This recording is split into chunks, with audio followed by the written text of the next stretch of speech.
పాకిస్తాన్ ఒకవైపున దారుణ దెబ్బలు తింటే పాకిస్తాన్ ప్రత్యక్ష యుద్ధంలో ఎంత సింపుల్గా ఓడిపోతుందో 2 రోజుల్లో 2 దెబ్బలకి విలవిలలాడిపోయి పరిగెత్తుకుంటూ అమెరికా దగ్గరికి వెళ్ళి శరణు వేడినటువంటి పరిస్థితి అది ప్రత్యక్షంగా చూసాం. ఇవాళ పాకిస్తాన్ ఇక కేవలం ప్రెస్ మీట్లు సోషల్ మీడియాతో బ్రతికేస్తున్నటువంటిది చూస్తున్నాం.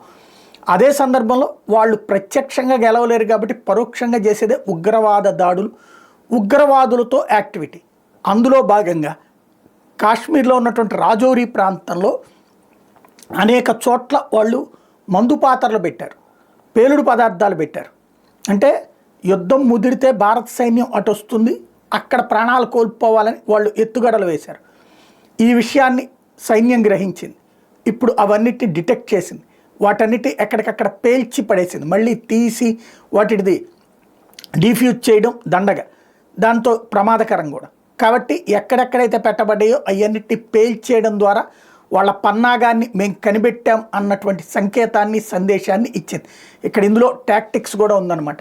ఇక్కడ ఆ ప్రజల ప్రాణాలు తీసినటువంటి వాళ్ళు అడవుల్లోకి పారిపోతారు, అప్పుడు వెతికేటటువంటి ప్రయత్నంలో ఉన్నప్పుడు చనిపోవాలన్నటువంటి కాన్సెప్ట్ కూడా.